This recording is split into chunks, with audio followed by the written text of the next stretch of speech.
पहला प्रश्न प्रोफेसर रामेश्वर राय से है। एक गुरु का सबसे बड़ा संतोष क्या है?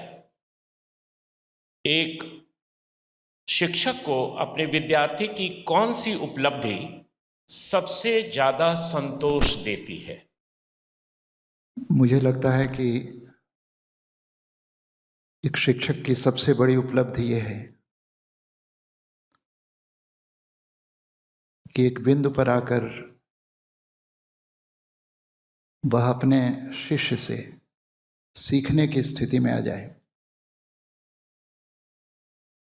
सिखाना शुरू करता है, निष्पत्ति सीखने से होती है। यूट्यूब की कृपा से और उन परिस्थितियों से जिनमें अब चीज़ें उपलब्ध हैं, तो विकास को मैंने बहुत सुना है और विकास को मैंने बहुत देखा है। और सुनते और देखते हुए मुझे लगता है कि अगर मैंने अध्यापन कर्म चुना तो उस अध्यापन कर्म की जो चरम निष्पत्ति है कि अपने ही विद्यार्थी से सीखने और जानने की अनंत दिशाएं मेरे सामने हैं, तो शिक्षक की उपलब्धि ये है कि वह अपने शिष्य से सीखने की स्थिति में आ जाए।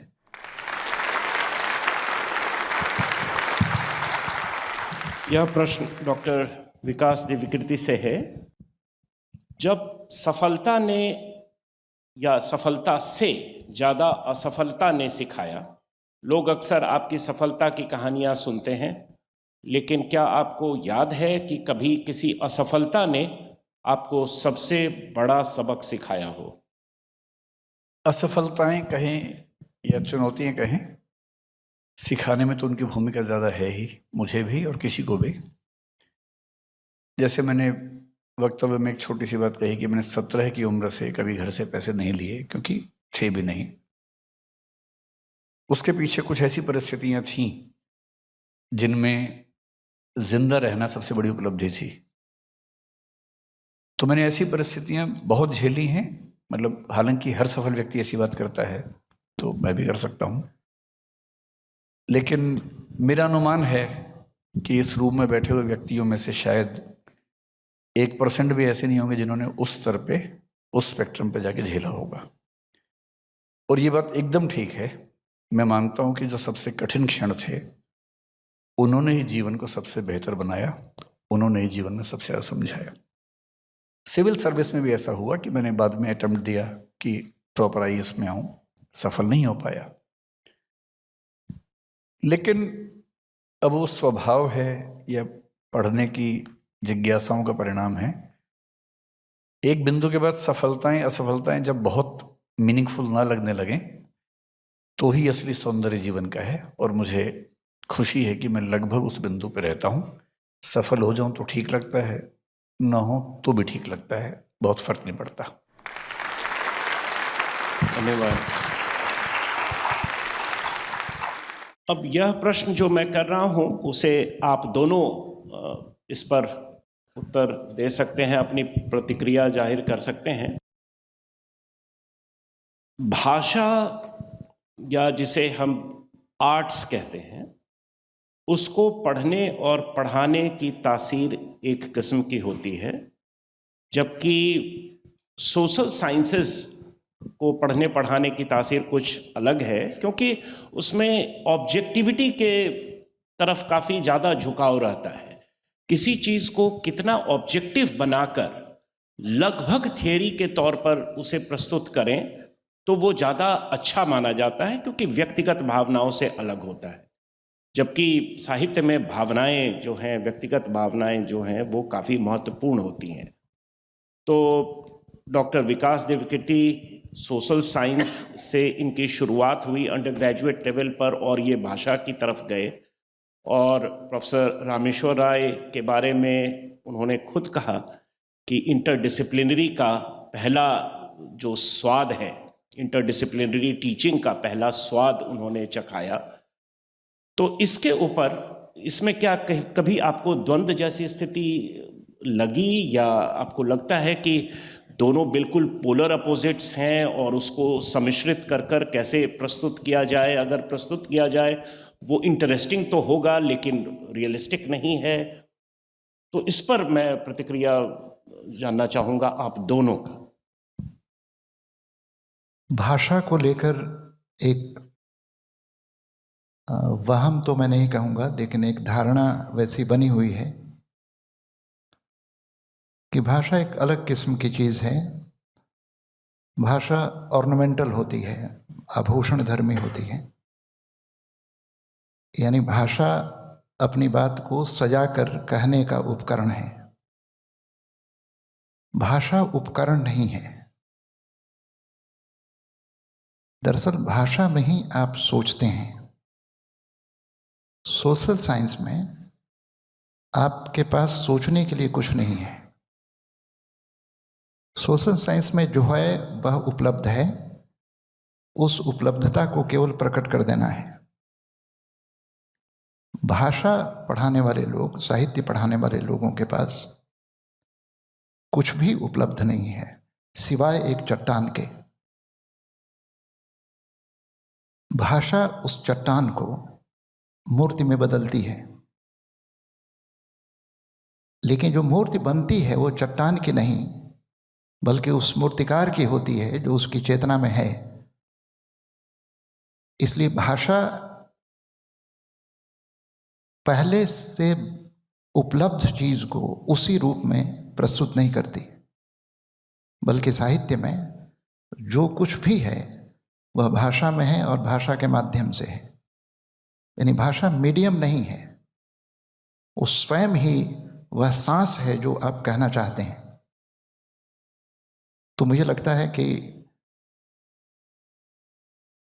अगर सोशल साइंस फेफड़े हैं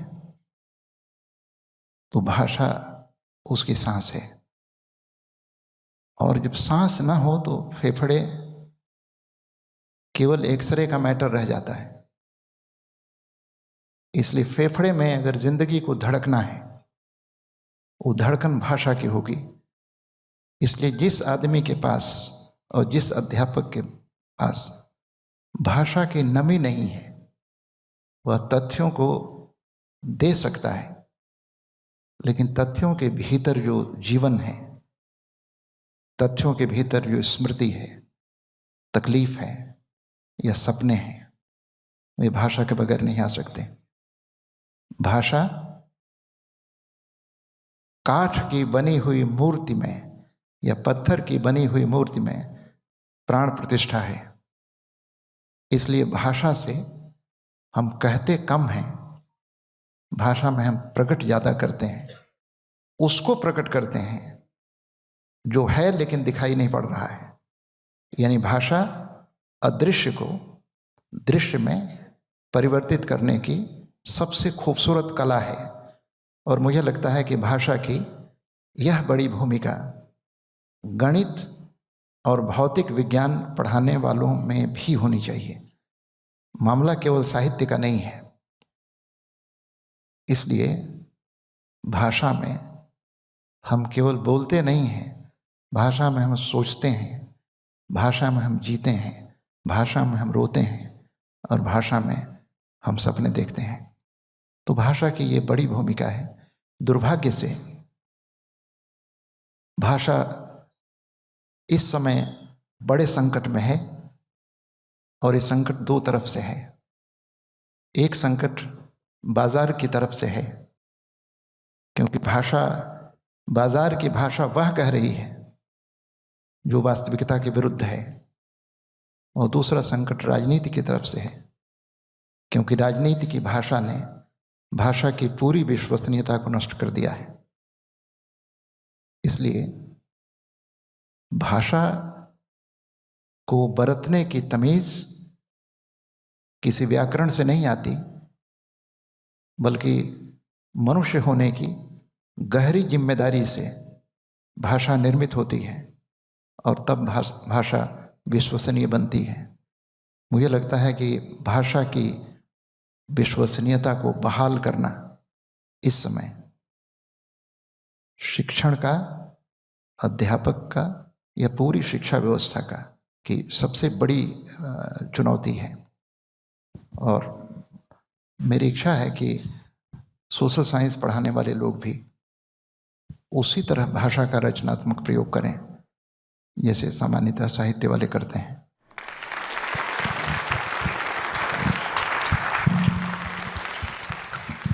मेरे ख्याल से भी सोशल साइंसेस और भाषा को इतना बहुत अलग मान के चलने में दुविधा होती है। सोशल साइंस का जन्म वहाँ से हुआ जब हम सोसाइटी को बनाने वाली चीज़ों को साइंस के पैमाने पर पढ़ना चाहते थे। इसलिए सोशियोलॉजी को सबसे पहले सोशल फिजिक्स कहा गया। बहुत कोशिश की ऑगस्ट कॉम्ट ने, डर्कहाइम ने, कि हम समाज को फिजिक्स की तरह से पढ़ के फिजिक्स जैसे कानून बना के समझ सके। लेकिन फिर सोशल, ये 19वीं सेंचुरी का एक मदहोशी थी, पागलपन था कि सोशल साइंसेस के हर विषय में फिजिक्स और केमिस्ट्री जैसी ऑब्जेक्टिविटी की तलाश चल रही थी। 20वीं सेंचुरी आते आते ये समझ में आना शुरू हुआ सभी सामाजिक विज्ञानों को कि हम ह्यूमन बीइंग को ठीक वैसे नहीं समझ सकते जैसे किसी ऑब्जेक्ट को समझते हैं, और ह्यूमन बीइंग द्वारा बनाई गई सामाजिक संरचनाओं को उस ऑब्जेक्टिव तरीके से कैसे समझें जैसे रसायन के यौगिकों को समझते हैं। इसलिए हर विषय में एक बात आई कि हमें ऑब्जेक्टिव होना है पर सब्जेक्टिविटी का सम्मान करते हुए होना है। जैसे मैक्स वेबर ने समाजशास्त्र में पहली बार कहा कि हम इंटरप्रिटेटिव अंडरस्टैंडिंग की बात करेंगे, केवल ऑब्जेक्टिव अंडरस्टैंडिंग की बात नहीं करेंगे। ये ट्रेंड बन गया। आज भी कुछ कुछ वैसा ट्रेंड है। पोस्ट मॉडर्निज्म में हमने पढ़ा कि जितने बड़े बड़े आख्यान हैं, मेटा नैरेटिव्स हैं, वो सब मीनिंगलेस हो चुके हैं। ऑब्जेक्टिविटी का जो क्रेज 19वीं सेंचुरी में था, अब वैसा क्रेज नहीं बचा है साइंस को छोड़ के। जहां तक भाषा की बात है, भाषा बनती है समाज में, न कि लेबोरेटरी में। समाज अपने संचित अनुभवों से, बातचीत से भाषा के नियम गढ़ता है। इसलिए किसी भी भाषा के नियम एग्जैक्टली ऑब्जेक्टिव हो नहीं पाते, जैसा कि हम किसी साइंस में देखते हैं। लेकिन साहित्य लिखना, भाषा में बोलना एक बात है, बोले हुए या लिखे हुए का अध्ययन करना, रिसर्च करना दूसरी बात है। प्रेमचंद होने के लिए, वाल्मीकि होने के लिए, कालिदास होने के लिए आपको बहुत भावुक और बहुत संवेदनशील होना लाजमी है, ज़रूरी है। उसके बिना काम ही नहीं चलेगा। अगर किसी गरीब, वंचित, पीड़ित व्यक्ति को देख के आपकी आंख से आंसू ना निकलें, खून के आंसू ना निकलें, तो आप उस पर कहानी, उपन्यास, कविता कैसे लिखेंगे? लेकिन लिखी हुई कविता का अध्ययन करने के लिए, विश्लेषण करने के लिए बहुत इमोशनल होने की बजाय बहुत रैशनल, ऑब्जेक्टिव और मेथोडिक, व्यवस्थित होना भी जरूरी है। तो मेरा मानना यह है कि भाषा के विद्यार्थी को ऑब्जेक्टिव भी होना चाहिए, साहित्य के विद्यार्थी को ऑब्जेक्टिव भी होना चाहिए, क्योंकि साहित्य के विद्यार्थियों की ये कुख्याति आजकल सुनने को मिलती है कि वो भावनाओं में बहते हैं, लेकिन तथ्यों की बात, ऑब्जेक्टिविटी की बात करने से बचते हैं। और ये दुनिया जिन उसूलों पे चलती है, इस दुनिया में जिंदा रहने के लिए जिन उसूलों पे चलना पड़ता है, उसमें ऑब्जेक्टिविटी की भूमिका भी बड़े पैमाने पर है। तो साहित्य के विद्यार्थियों से मेरा निवेदन ये होता है कि सिर्फ भावना की तरफ ना झुकें, उसके साथ ऑब्जेक्टिविटी को भी शामिल करें। और सोशल साइंसेस से ये निवेदन रहता है कि केवल मनुष्य को एक पुतला ना समझें, स्टिमुलर रिस्पॉन्स का पुतला ना समझें, उसके इमोशंस को महत्व दें। एक छोटा एग्जाम्पल तक बात खत्म करता हूँ। शंकर जी इतिहास के विद्यार्थी हैं, ऑब्जेक्टिविटी की बात इतिहास में खूब होती है, और मैं अक्सर क्लास में एक मजाक करता हूँ कि ऑब्जेक्टिव इतिहास वो लिखेगा जो कहेगा कि मैंने सिर्फ वो लिखा है जो अभिलेखों में, पुरातात्विक साक्ष्यों में, सिक्कों से साबित होता है, उसके बियॉन्ड एक लाइन भी अपने मन से नहीं लिखी है। ऑब्जेक्टिव है, वस्तुनिष्ठ है। और फिर मैं आप सबसे पूछता हूं, आप सबके जीवन के जो सबसे गहरे प्रसंग होंगे, आपने पूरी ताकत लगाई होगी कि उससे कोई प्रमाण ना छूटे। कम से कम 2-4 लोगों को देख के दिल आपका आ गया होगा, मोहब्बत हुई होगी, कई चीजें हुई होंगी, और आपने पूरी ताकत लगाई कि एक भी प्रमाण न छूटे। पहले के लोग प्रेम पत्र जलाया करते थे, आप मैसेज डिलीट करते हैं, आप फोन फॉर्मेट कर लेते हैं। आज से 100 साल के बाद जो आपका इतिहास लिखेगा, अगर वो कसम खा ले कि मैं तो केवल उन तथ्यों से ही लिखूंगा जो मिलेंगे, तो वो आपको सूंघ भी नहीं पाएगा, आपके आसपास भी नहीं जा पाएगा। इसलिए साहित्य का आदमी, जयशंकर प्रसाद जैसा आदमी कहता है, इतिहास लिखो पर उसमें अंतर्दृष्टि भी लेके आओ। कालिदास अगर विरह का महाकाव्य लिख सकता है और इतिहास में जिक्र नहीं मिलता कि उसको विरह हुआ था, तो इतिहास गलत है। ये संभव नहीं है जिसने विरह को न झेला हो वो विरह पे इतना महाकाव्य लिख दे। ये अंतर्दृष्टि भी जरूरी है, जिसे ऑब्जेक्टिविटी में बांधकर हम सीमित नहीं कर सकते। Thank you. अंतर्दृष्टि की बहुत ज़रूरत है सोशल साइंसेज में, और यह प्रश्न मैं प्रोफेसर रामेश्वर राय से पूछ रहा हूँ। आपने अपने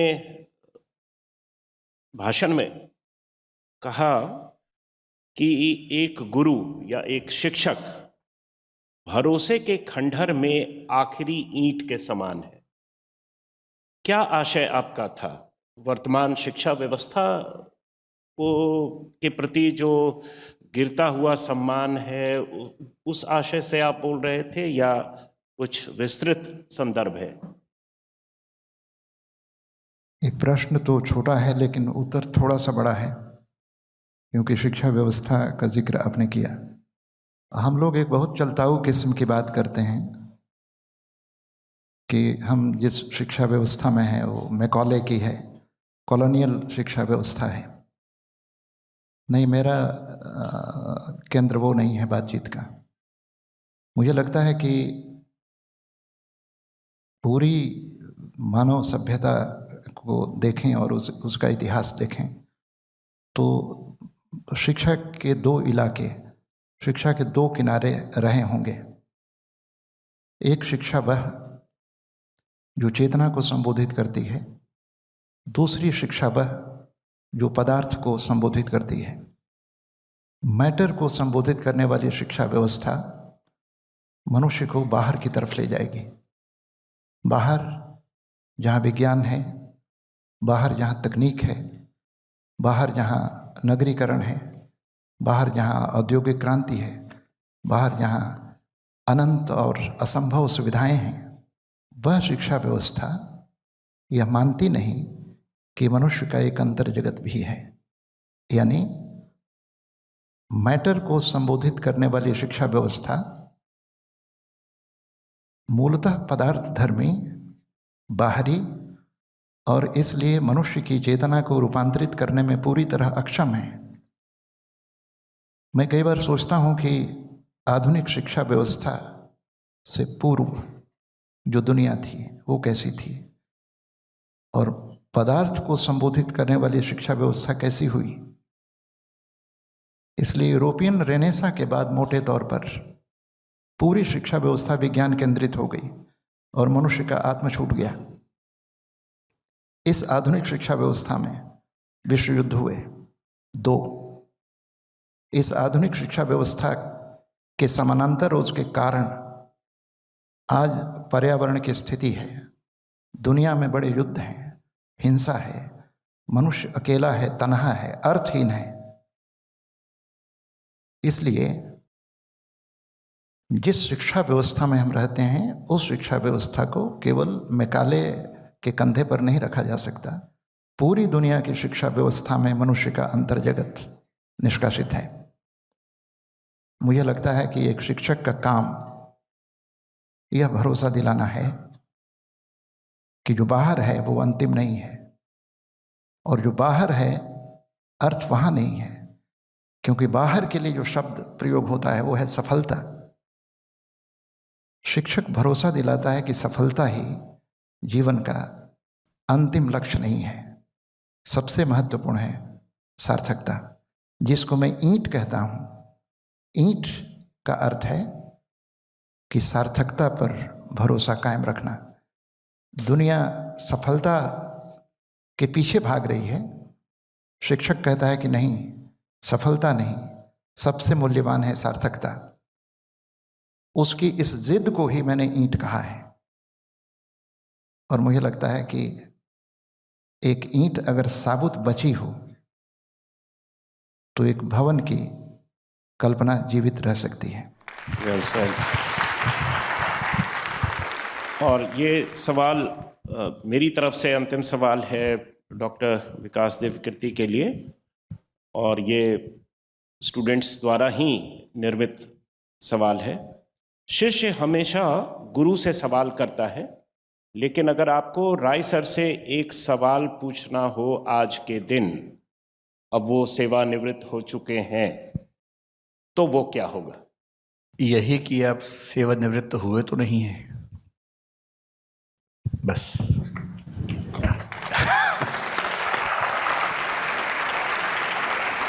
सेवा से निवृत्त होना और कार्य से निवृत्त होना दो अलग अलग बातें हैं। और मैं 2 वजहों से कहूंगा कि सर कभी कार्य से निवृत्त ना हो। 2 वजहों से। एक तो इसलिए कि सर ब्रह्म राक्षस ना बने, ये मैं खुद से भी कहता हूं, सबसे कहता हूं। हिंदी साहित्य में ब्रह्म राक्षस एक कविता है, एक प्रतीक है। इसका मतलब ये होता है कि जितना ज्ञान जीवन भर में हमने अर्जित किया, अगर वो दे के नहीं गए तो प्रेत योनि में भटकना पड़ता है। इसलिए हर ज्ञानी व्यक्ति की जिम्मेदारी है कि जितना सीखा है यहीं छोड़ के जाना है।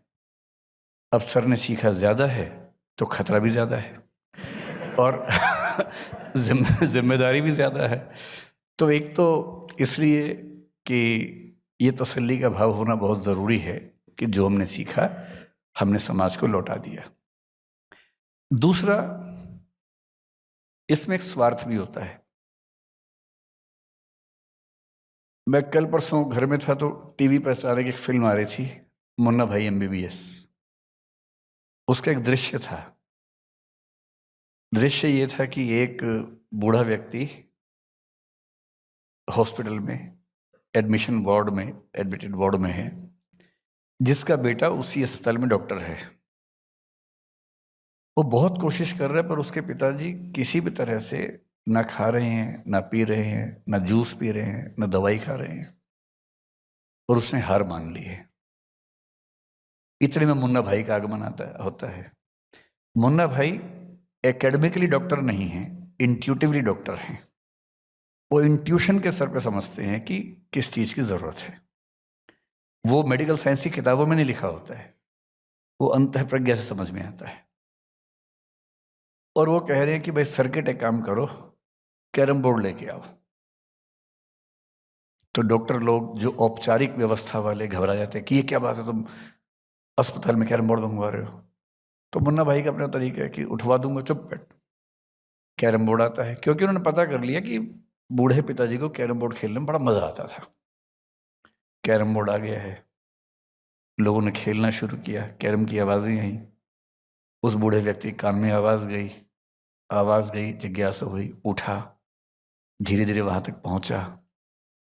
जैसी पहुंचा, एक सीट तुरंत खाली कर दी गई उनके लिए। वो आके बैठे। एक बहुत मुश्किल आखिरी शॉट है। स्ट्राइकर इधर है, जो गोटी लेनी है वो सामने की तरफ ना होके पीछे की तरफ फंसी हुई है, किसी कोण से नहीं जा पाएगी। मुन्ना भाई कह रहे हैं कि ये तो नहीं जाएगी पापा, सर्किट कह रहा है ये तो नहीं जा पाएगी। वो बूढ़ा आदमी क्या कर रहा है, इशारे से ऐसे गुस्से के भाव से, चुप रहो।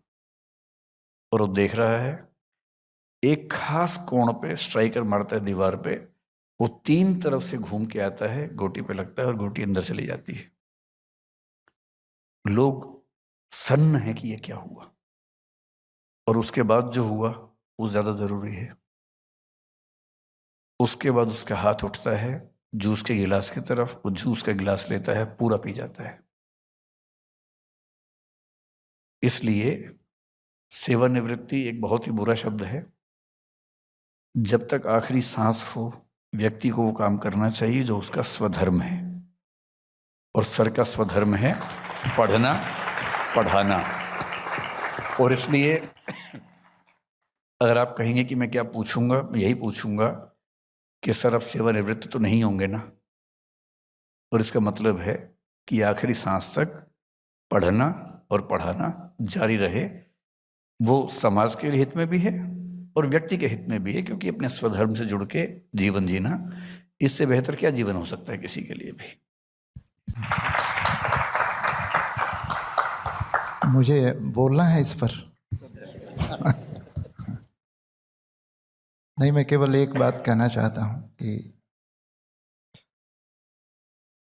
अध्यापन मेरा सेवा कर्म नहीं है। तो जब सेवा कर्म नहीं है तो सेवानिवृत्ति का प्रश्न ही नहीं है।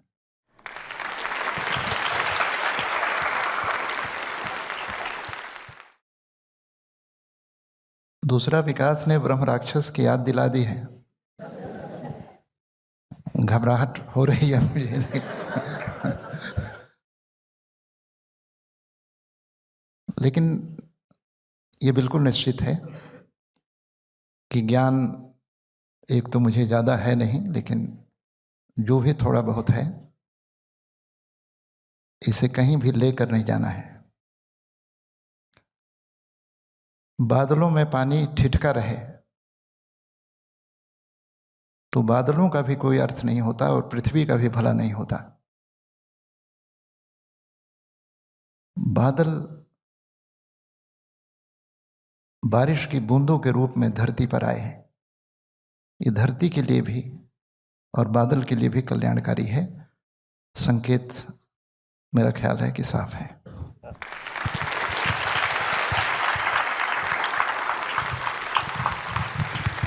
संवाद में पूर्ण विराम नहीं होते।